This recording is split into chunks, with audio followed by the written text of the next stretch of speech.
This is the BMW 4 Series, and today we're going to find out if the successor of the BMW 3 Series Coupe was really a hit or a miss.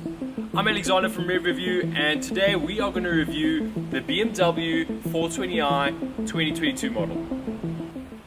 It's time to address the elephant in the room, or should I say the grille of the room.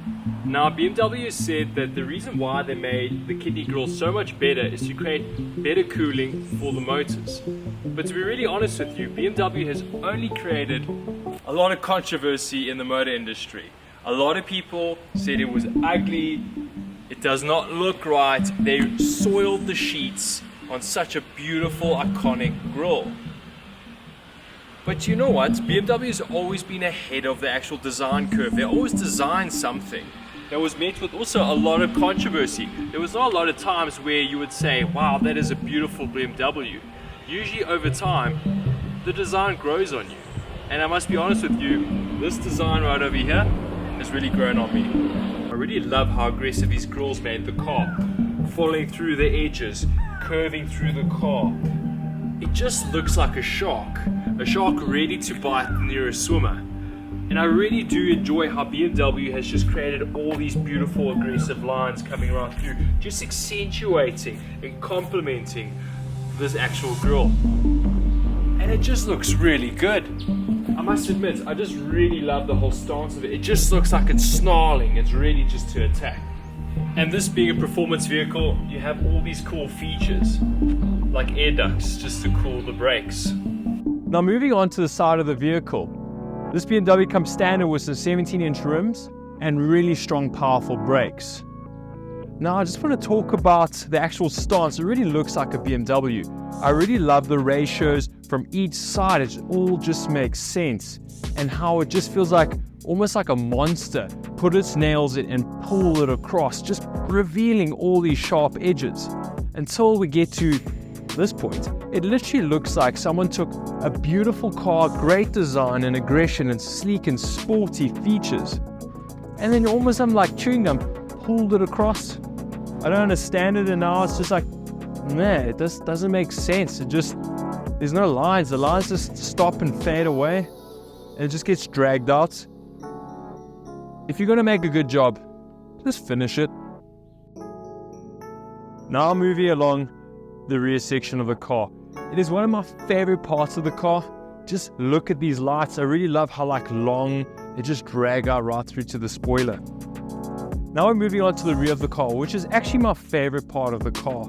It just looks aggressive. I mean, like with these lights, just look, just going across there, just coming right through, curving so well.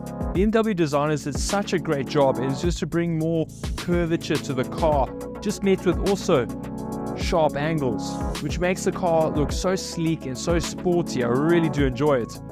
And I must admit, in this Alpine white, it does look like an angry panda, but it doesn't really matter. It looks really good. And another cool couple of features about it is it has a diffuser, which really doesn't diffuse anything, to be really honest. I just think BMW just decided, let's just throw it in there. It doesn't matter if there's no function, but form looks pretty good. Now let's talk about the interior. BMW has really stepped up the game in this car. The materials used in here is so plush and so luxurious. It really gives this car a really expensive feel. Now, one thing I really do enjoy about this new interior that BMW has been producing is all the finer details, all these little grooves. Everything just makes sense. The way the buttons press, the way the steering wheel feels, the way the paddle shifts just click into gear, just makes the car feel so much more unique and so much more exclusive.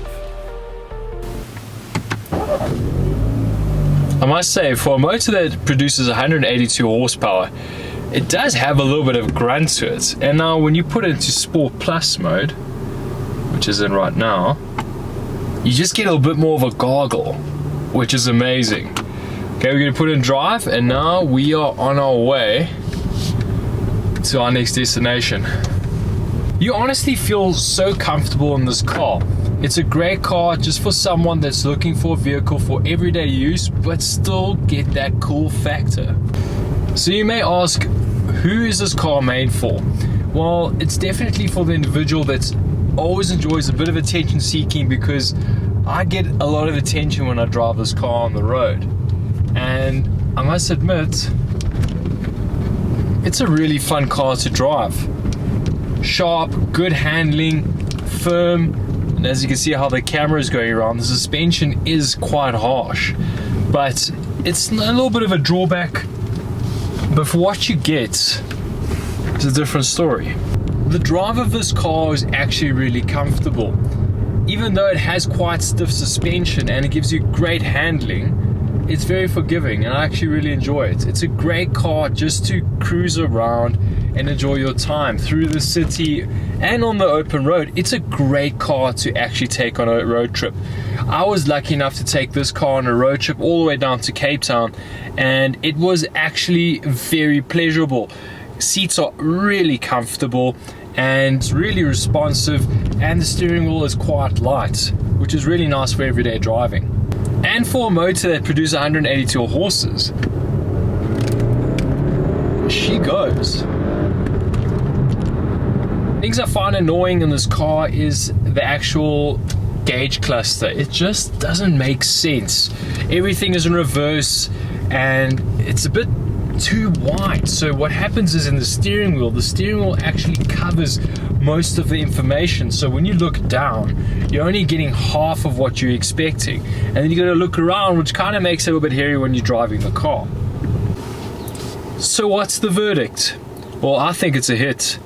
This car is really good. I really struggle to find any faults with this car. It is a fantastic car just to have fun with and just enjoy yourself.